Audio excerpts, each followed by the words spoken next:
નમસ્કાર, માર્કેટ માસ્ટર્સમાં આપનું સ્વાગત છે. હું છું પ્રીતિ દલાલ અને મારી સાથે આજે જોડાઈ રહ્યા છે માર્કેટ એક્સપર્ટ નિપુણ મહેતા.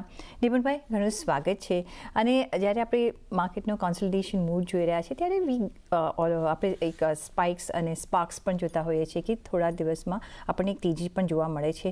આજની તેજીનું કારણ આપણે જે જોઈ રહ્યા છીએ કે ગ્લોબલ ક્યુઝ સારા હતા અને સાથે જ જે રીતના આપણે એફઆઈએસની થોડી ગઈકાલે આપણે ખરીદારી જોઈ, જો કે એ લોકોનું એક્ટિવિટી બહુ જ અનસર્ટન રહી છે. પણ કઈ રીતના તમે જોઈ રહ્યા છો એઝ અ ઇન્વેસ્ટર, કઈ રીતના તમને લાગે છે કે માર્કેટનું ટ્રેન્ડ આગળ જતાં ડિસાઇઝિવ ફેક્ટર બની શકે છે ઇન્વેસ્ટિંગ માટે? Good afternoon Pritiben.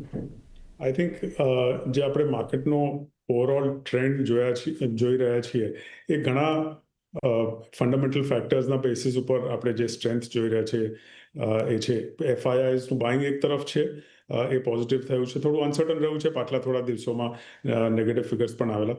પણ બ્રોડલી આપણે જે માર્કેટના ફંડામેન્ટલ્સ જોઈએ, સૌથી પહેલાં અર્નિંગ્સ જોઈએ તો બ્રોડલી અર્નિંગ્સ ધાર્યા કરતાં માર્ચ ક્વાર્ટરમાં સારા આવ્યા છે. જો નિફ્ટીની વાત કરીએ તો ઓલમોસ્ટ 60-65% કંપનીઝમાં આઈધર ઇન લાઇન કે બેટર દેન એક્સપેક્ટેડ રિઝલ્ટ્સ આવ્યા છે. બ્રોડ રેવન્યુ એક્સપેન્શન થયું છે. જો મિડ કેપ અને સ્મોલ કેપની વાત કરીએ તો સિલેક્ટ સેક્ટર્સમાં ઘણો સારો ગ્રોથ, આપણે ધાર્યા કરતાં ઘણું વધારે ટોપ લાઇન ગ્રોથ આવ્યો છે. માર્જિન્સ એક્સપેન્શન પણ થયું છે અને પ્રોફિટ્સ વધ્યા છે.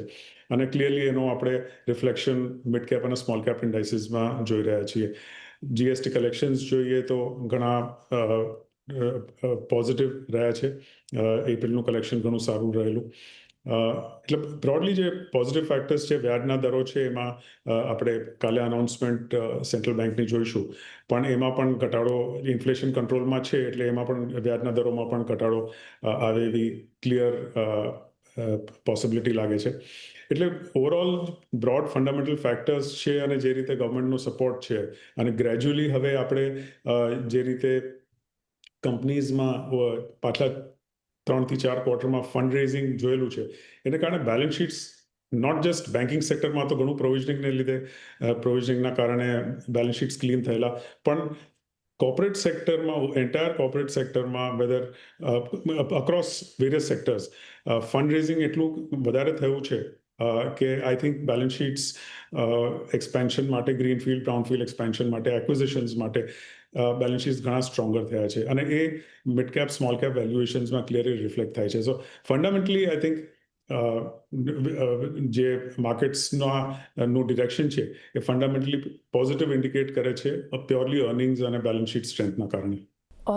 બીજા જો સેક્ટર પર આપણે નજર કરવી હોય તો જે એક અત્યારના જે ચર્ચામાં છે, બિકોઝ બ્રેન્ટ ક્રૂડના પ્રાઇસીસ નીચે છે અને એમાં OMCs કે oil exploration company, because OPEC પ્લસે કહ્યું છે કે એ લોકો પ્રોડક્શન વધારશે. કઈ રીતના તમે જોઈ રહ્યા છો આ સેક્ટર? બહુ આપણે ચર્ચા નથી કરતા એટલીસ્ટ આપણા આ શોમાં, પણ જે રીતના HPCL જેવા કાઉન્ટર્સનું પરફોર્મન્સ રહ્યું છે, કઈ રીતના અહીંયા નિવેશ કરવું જોઈએ કે નહીં જવું જોઈએ લાંબા સમય માટે? સો આઈ થિંક જો આપણે જોઈએ તો like I said earlier, petrol કે ડીઝલના ભાવ ઘટ્યા નથી, પણ એ લોકોનું જે રો મટીરિયલ કોસ્ટ છે, ક્રૂડ ઓઇલ પ્રાઇસીસ છે, એમાં સારો એવો ઘટાડો આવ્યો છે પાછલા 6 મહિનામાં. અને એને કારણે ઓઇલ કંપનીઝ, માર્કેટિંગ કંપનીઝની પ્રોફિટેબિલિટી ડેફિનેટલી વધારે આપણે જોઈશું. આપણે રિફાઇનિંગ માર્જિન્સ ઇમ્પ્રૂવ થતા જોયા છે બ્રોડલી. સો ઓવરઓલ પ્રોફિટેબિલિટી જોઈએ તો જે પણ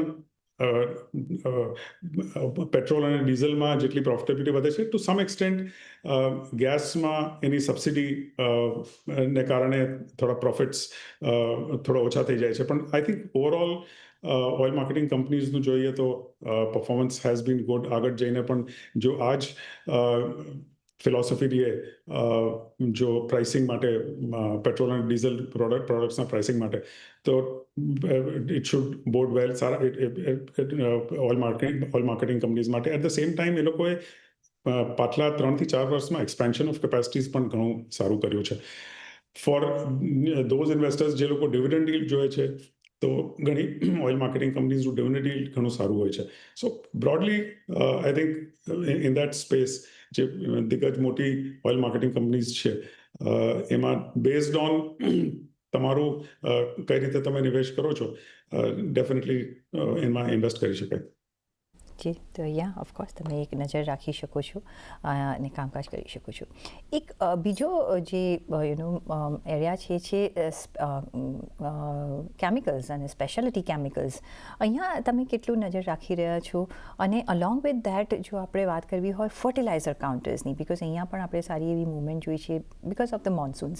આ બંને સેક્ટરમાં કેટલું આપણે ઇમ્પોર્ટન્સ આપવું જોઈએ નિવેશ માટે? So on the one side, fertilizer તો clearly domestic based સેક્ટર ગણી શકાય. જે કેમિકલ્સની વાત કરી એ આપણે પાછલા થોડા ક્વાર્ટર્સમાં એકચ્યુઅલી 2 થી 3 વર્ષમાં એક સ્લોડાઉન જોયેલું ગ્લોબલ સિનેરિયોને કારણે, ગ્લોબલ પ્રાઇસ મૂવમેન્ટને કારણે, ટુ સમ એક્સટેન્ટ ડમ્પિંગના કારણે અને એક અનસર્ટન સિનેરિયો જોયેલો આપણે કેમિકલ્સમાં, અલગ અલગ સ્પેશિયાલિટી કેમિકલ્સમાં ને કેમિકલ્સના અલગ સેગમેન્ટ્સમાં. આઈ થિંક ગ્રેજ્યુઅલી એમાં ટર્ન અરાઉન્ડ આવતો જાય છે. જે રીતે આપણે એટલીસ્ટ માર્ચ ક્વાર્ટરના રિઝલ્ટ્સ જોયા કે પછી ગ્લોબલ પ્રાઇસીસ જોઈ, જે ડમ્પિંગ થતું હતું એ થોડું ઓછું થતા જોયું અને જે પ્રાઇસીસ સ્ટેબિલાઇઝ થઈ છે એના કારણે એક્સપેક્ટેશન એમ છે કે આગલા 2 થી 3 ક્વાર્ટરમાં પ્રોફિટેબિલિટી એમાં વધશે. ફર્ટિલાઇઝરમાં તો ક્લિયરલી આઈધર ગવર્મેન્ટ સબસિડીના કારણે કે મોન્સૂનના કારણે આપણે સેલ્સ સારા જોતા જોયા છે. પણ આ બંને સેક્ટરમાં I think monsoon based particularly agri chemicals જો હોય તો એના માટે મોન્સૂન બેઝડ ઘણો ફાયદો થતો હોય છે જેટલો વધારે વરસાદ થાય. પણ I think both segments fertiliser અને સ્પેશિયાલિટી કેમિકલ્સમાં એક બ્રોડ પોઝિટિવ મૂવમેન્ટ આવતી જાય છે.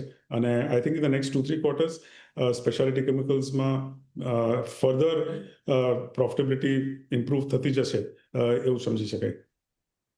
બીજો જે સેક્ટર છે અત્યારના આપણે બિટ્સ એન્ડ પીસીસમાં આપણે થોડા બુલિશ છે એ છે આઈટી એઝ અ સેક્ટર. પણ આઈટી એઝ અ સેક્ટરમાં AI the way it is moving with hips and bounces, આપણે જોઈ રહ્યા છે. કઈ રીતના તમે જોઈ રહ્યા છો? ઇન્ડિયાની કઈ રીતના ઓપોર્ચ્યુનિટી છે? અને આ જો એરિયાઝ પર્ટિક્યુલરલી ધ્યાનમાં રાખીને તમારે કામ કરવું હોય તો અત્યારના કરી શકાય કે it's too early? So IT એક ડેફિનેટલી ઇન્ટરેસ્ટિંગ સેક્ટર થઈ ગયો છે પાછલા 2 થી 3 વર્ષમાં. એમાં જે મોટી કંપનીઝ જોઈએ તો એમાં જે ઓવરઓલ ગ્રોથ છે જે થોડા સમય પહેલા ડબલ ડિજિટ હતો એમાં આપણે સિંગલ ડિજિટ ગ્રોથ આવતા જોયો છે. લોઅર સિંગલ ડિજિટ ઓલમોસ્ટ થઈ ગયો છે. ગ્લોબલ અનસર્ટનિટીઝના કારણે, ઓર્ડર ફ્લોમાં સ્લોડાઉનના કારણે, કોસ્ટ્સ કે એટ્રિશનના કારણે એમાં કોસ્ટ કટિંગ કોન્સ્ટન્ટલી આપણે જોઈ રહ્યા છીએ. જે ફર્ધર એમ્પ્લોયમેન્ટ જે ક્વાર્ટર ઓન ક્વાર્ટર જે એ લોકો વધારતા હોય છે એમાં પણ એક સ્લોડાઉન થયું છે. એટલે મોટી જે દિગ્ગજ આઈટી કંપનીઝ છે એમાં ગ્રોથનો એક ડેફિનેટલી ક્વેશ્ચન માર્ક છે. એઆઈને વાઇલ એ લોકોને એઆઈનો બિઝનેસ આવે છે એમાં કઈ રીતે સ્કિલિંગ કરવું અને એમ્પ્લોઈઝનો બેનિફિટ લેવો, આઈ થિંક હજી એમાં થોડી અલાઇનમેન્ટ થઈ રહી છે, સ્ટ્રગલ ચાલી રહી છે. અને કોસ્ટ કટિંગ એને કારણે ક્લિયરલી આપણે જોઈ રહ્યા છીએ દિગ્ગજ આઈટી કંપનીઝમાં. એટ ધ સેમ ટાઈમ જો મિડ સાઇઝડ આઈટી કંપનીઝ જોઈએ એમાં આપણે નોટ જસ્ટ ગ્રોથ સારો જોયો છે, પ્રોડક્ટ બેઝડ કંપનીઝ હોય એમાં સેલ્સ રેવન્યુઝ ઇમ્પ્રૂવ થતા જોઈ છે, ગ્લોબલ એક્સેપ્ટેબિલિટી વધતા જોઈ છે, ડોમેસ્ટિક કોર્પોરેટ સેક્ટરમાં એક્સેપ્ટેબિલિટી વધતા જોઈ છે અને એ લોકોની પ્રોફિટેબિલિટી ગ્રોથ પણ જોયો છે. સો આઈ થિંક પહેલાં પણ આ બાબત આના માટે વાત થયેલી કે મિડ કેપ આઈટી કંપનીઝમાં હજી પણ ફોકસ કરી શકાય, જેમાં સારો ગ્રોથ દેખાય છે. I think large cap IT companies છે એમાં ઓવરઓલ ડિવિડન્ડ પેઆઉટ્સ પણ આપણે જોયું છે કે ઘટ્યો છે. એટલે એમાં એક ગ્રોથનો ઓબ્વિયસલી એક સ્લોડાઉન છે અને એમાં ટર્નઅરાઉન્ડ થતાં થોડો સમય લાગી શકે છે. પણ જો આઈટી સેક્ટરમાં એક્સપોઝર લેવું હોય તો પછી મિડકેપમાં ક્લિયરલી એક મિડકેપ આઈટી કંપનીમાં ફોકસ કરી શકાય. જ્યારે આપણે એક ટાર્ગેટ રાખીને ચાલી રહ્યા છે કે ઇન્ડિયાને એક ડેવલપ્ડ કન્ટ્રી તરફ આપણે એક મોટી ઇકોનોમી બનાવી છે, you want to be number 3 અને આપણે આઈ થિંક 4th પોઝિશન સુધી ઓલરેડી આવી ગયા છે. ત્યારે ઘણા બધા આપણે સ્ટ્રક્ચરલ ચેન્જીસ જોઈ રહ્યા છે અને દેટ ઇઝ આપણે રિફોર્મ સાથે અહીંયા ઘણું બધું કામ થતાં આપણે જોયું છે we have witness along the years. અહીંયા આપણે એક મોડર્નાઇઝેશન જોઈ રહ્યા છીએ, લેટેસ્ટ ટેકનોલોજીઝ હવે અપનાવી રહ્યા છે. એમાં બીજો જે એક સેક્ટર છે which is good for environment also, અને એ છે પાવર સેક્ટરમાં આ એક સારું એવું આપણે ઇકોસિસ્ટમ ઊભું થતાં જોઈ રહ્યા છે અને મે બી ઇન ફ્યુચર કદાચ God willing we can be exporter as well. કઈ રીતના તમે આ સેક્ટર જોશો અને ઇફ તમને આ ગમે તો કયા વર્ટિકલ્સમાં તમને વધારે એક અપવર્ડ મૂવમેન્ટ લાગી રહી છે?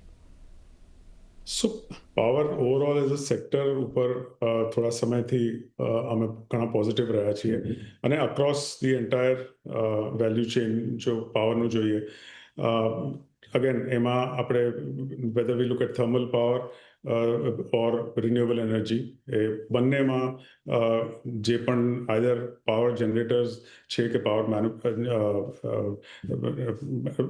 બ્રોડલી પાવર જે જનરેટ કરતા હોય or whether it is solar power all kinds of renewable power basically and or thermal power, એના વેલ્યુ ચેઇનમાં whether it is power generating, power transformers, power transmission, at the same time at the lowest end જે cable manufacturers છે એ space પણ. નાવ જો આમાં ટેલવિન્ડ્સ જેટલા આપણે જોઈ રહ્યા છીએ, અને ઇટ્સ નોટ જસ્ટ કે પાવરની રિક્વાયરમેન્ટ વધી રહી છે, પણ જે ફર્ધર આમાં કેપેક્સ જેટલું થઈ રહ્યું છે પાવર ડિમાન્ડને કારણે કે પછી replacement of old power infrastructure હોય એના માટે જે કેપેક્સ થઈ રહ્યું છે એ પણ ઘણું સિગ્નિફિકન્ટ છે. એટલે નોટ જસ્ટ કે એટલીસ્ટ ઇમિડિયેટ ફ્યુચરમાં એની એક ગ્રોથ પોસિબિલિટી, આપણે ગ્રોથ ટ્રેજેક્ટરી જોઈ શકીએ છીએ, પણ જે રીતે કેપેક્સ થઈ રહ્યું છે આગલા 3 થી 4 વર્ષમાં પણ એની રેવન્યુ વિઝિબિલિટી અને પ્રોફિટેબિલિટી દેખાય છે. So I think when you look at the entire value chain, like I said, renewable energy ગણો કે thermal energy ગણો, or the entire value chain at the same time જે ઘણો એમાં સ્પેસ છે જે you can take let's say cable manufacturing કે પછી ટ્રાન્સફોર્મર્સ મેન્યુફેક્ચરિંગ હોય, એમાં આપણે એક્સપોર્ટ ઓર્ડર્સ પણ સારા એવા જોઈ રહ્યા છીએ. કેપેસિટી એક્સપેન્શન તો ઓફકોર્સ આપણે કેબલમાં ઓલરેડી જોયેલી છે કે ઘણી વધારે અનાઉન્સ થયેલી છે, પણ માર્કેટ એનું ઓવરઓલ સારું એવું બ્રોડ લાગે છે, નોટ જસ્ટ ડોમેસ્ટિક માં ઓવરઓલ એનર્જી કન્ઝમ્પશનનું કે but at the same time export માર્કેટનું. So I think as a space, as a sector, એનર્જીમાં, પાવરમાં we are very positive. Power અને એનર્જીમાં ઓફકોર્સ એક પોઝિટિવ વ્યૂઝ સાથે ચાલીશું.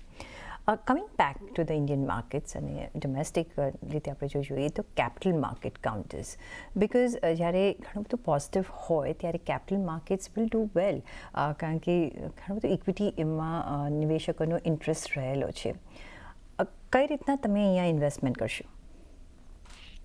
Again very positive. જે રીતે ઓવરઓલ નિવેશકોનું એક્સપેન્શન થઈ રહ્યું છે, આપણે ઘણા નવા ડીમેટ એકાઉન્ટ્સ જોયા, ઘણા બ્રોકિંગ એકાઉન્ટ્સ ઘણા જોયા, એને કારણે ઓવરઓલ ટ્રેડિંગ વોલ્યુમ્સ જે વધ્યા છે એના કારણે એક્સચેન્જીસને બેનિફિટ થાય છે, ફાયદો થાય છે.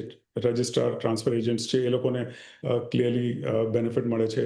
એસેટ મેનેજમેન્ટ કંપનીઝના જેટલા નિવેશક વધતા જાય છે એમાં એસેટ મેનેજમેન્ટ કંપનીઝને બેનિફિટ થાય છે. So I think overall as an entire space, જ્યાં સુધી માર્કેટમાં એક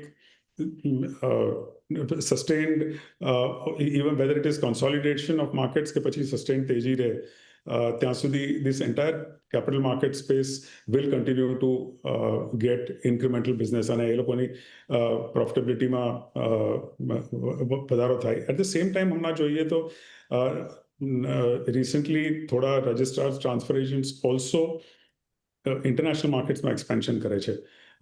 એ લોકોએ આઈધર લાઇસન્સીસ લીધા છે કે પછી ત્યાં ઇન્ફ્રાસ્ટ્રક્ચર સેટઅપ કરે છે. સો આઈ થિંક જે રીતે એશિયન માર્કેટ્સમાં પણ ગ્રોથ ગ્રેજ્યુઅલી આપણે ગ્રોથની પોસિબિલિટી છે, એમાં domestic capital market related companies છે એ લોકોને એક્સપેન્શનના કારણે એ લોકોને પણ ફાયદો મળે એવું છે. So I think overall as a space again looks very positive. Last આપણે જોઈએ છીએ કે એશિયન બેલ્ટમાં આઈ થિંક ઇન્ડિયાના જે ફંડામેન્ટલ્સ છે, જે પોલિસીઝ છે, જે સ્ટેબિલિટી છે, એક આપણે India would be a preferred pick અને a winner. But having said that, આપણે જો એઝ અ ડોમેસ્ટિક ઇન્વેસ્ટર ધ્યાન રાખવું હોય, બિકોઝ ઘણા બધા મૂવિંગ પાર્ટ્સ છે ગ્લોબલી જે આપણા માર્કેટ્સને અફેક્ટ કરે છે, રાઈટ. એક તો ટ્રમ્પનું તો અનસર્ટનિટી છે જ, પણ બીજી બાજુ જીઓ પોલિટિકલ ટેન્શન, પછી ઇઝરાયલ હમાસ વચ્ચે હોય કે યુક્રેન અને રશિયા વચ્ચે which is things are going very nasty. કઈ રીતના તમે જોશો એઝ અ ઇન્વેસ્ટર આપણે જો પોર્ટફોલિયો હેજ કરવો હોય અત્યારના, તો કઈ રીતના કરીશું? કારણ કે અત્યારના આપણા માટે ડોમેસ્ટિકલી એક સારી એવી ઓપોર્ચ્યુનિટી છે ટુ ઇન્વેસ્ટ, પણ કઈ રીતના હેજિંગ કરશું, કઈ રીતના અહીંયા કામકાજ કરવું જોઈએ? સો આઈ થિંક ક્લિયરલી જે અફેક્ટેડ માર્કેટ્સ છે કે જ્યાં બી ગ્લોબલ માર્કેટ્સમાં સ્લોડાઉન છે, એ બધા સેક્ટર્સ પર એક ઓછું એક્સપોઝર લઈએ કે એના પર ઓછું ધ્યાન આપીએ, આઈ થિંક એ મહત્વનું છે. વચ્ચે થોડા સમય પહેલા આપણે જોયેલું કે ઓટો એન્સિલરીઝ છે જે ઘણું બધું એક્સપોર્ટ કરતી હતી યુરોપિયન માર્કેટ્સમાં, એમાં આપણે એક માર્જિનલ સ્લોડાઉન જોયેલું. ગ્રેજ્યુઅલી રિવાઇવિંગ, પણ એટલીસ્ટ એક immediate significant revival back to જે જૂના લેવલ્સ છે ત્યાં સુધી હજી આપણે નથી જોયું ઇન ટર્મ્સ ઓફ વોલ્યુમ્સ. એક સેક્ટરમાં એક ઓછું નિવેશ કરીએ તો એ બરાબર છે, પણ at the same time I would say કે જ્યારે જીઓ પોલિટિકલ ટેન્શન્સ હોય ત્યારે એવા સેક્ટર્સ પણ છે એઝ એન ઓપોર્ચ્યુનિટી કે જેમાં ડિફેન્સમાં જે રીતે ઓર્ડર્સ મળી રહ્યા છે, અને જ્યારે અનસર્ટનિટી હોય ત્યારે ઘણા બધા દેશો હોય જેમાં ડિફેન્સનું સ્પેન્ડિંગ ઘણું વધી જતું હોય છે અંડર ધ ફિયર કે એ લોકોના દેશમાં પણ એક અનસર્ટનિટી બની શકે છે, જીઓ પોલિટિકલ અનસર્ટનિટી બની શકે છે. એને કારણે જે ડિફેન્સ સ્પેન્ડિંગનો વધારો થયો છે ગ્લોબલી, એટલીસ્ટ જ્યાં સુધી આ જીઓ પોલિટિકલ ટેન્શન્સ ચાલશે ત્યાં સુધી ક્લિયરલી ઓર્ડર ફ્લો વધારે જ રહેશે અને એના પછી પણ સસ્ટેન રહેવો જોઈએ. પણ જે રીતે ડિફેન્સ કંપનીઝનો ને order flow, global order flows આવી રહ્યા છે, એ એક whether you call it an opportunistic investment કે પછી એઝ અ હેજ ગણો, પણ આઈ થિંક એનો ડોમેસ્ટિક ડિફેન્સ કંપનીઝને ઘણો બેનિફિટ થઈ રહ્યો છે. અને જે રીતે પ્રાઇવેટ સેક્ટરને ગવર્મેન્ટે પ્રોત્સાહન આપ્યું છે ડિફેન્સ કંપનીઝનું, ખાસ કરીને થોડા સમય પહેલાં ખાલી પબ્લિક સેક્ટર કંપનીઝને જ મેક્સિમમ ઓર્ડર્સ મળતા હતા, પણ જે રીતે પ્રાઇવેટ સેક્ટરને પ્રોત્સાહન આપેલું છે, I think there are lot of those defence ancillary companies કે પછી ડિફેન્સને માં સોફ્ટવેર ડિફેન્સ માટે બનાવતા હોય, ડ્રોન મેન્યુફેક્ચરિંગ હોય, there's actually that entire ecosystem ડિફેન્સની છે, હાર્ડવેર સોફ્ટવેર રિલેટેડ એક્સપ્લોઝિવ્સ બિઝનેસ છે. આઈ થિંક એમાં ઓપોર્ચ્યુનિટી સાઇઝ ડેફિનેટલી ઘણી સારી દેખાય છે આગળ જતા. ઓફકોર્સ. ઓકે, તો તમે ઘણી રીતે અહીંયા ઓપોર્ચ્યુનિટીઝ છે, પણ તમારો પોર્ટફોલિયો સંભાળીને બી રાખવાનો છે જે ગ્લોબલ પરિબળો છે એના માટે, પણ અહીંયા નિવેશ તો કરવાનો જ છે, બિકોઝ આવો મોકો કદાચ આપણને મળશે નહીં. પણ નિપુણભાઈ, ઘણો આભાર તમારો અમારી સાથે જોડાવા બદલ અને આપના વેલ્યુબલ વ્યૂઝ અમારી સાથે શેર કરવા બદલ, અને એ સાથે જ મને પણ આપશો રજા. પણ જોડાયેલા રહેજો CNBC બજાર સાથે. નમસ્કાર.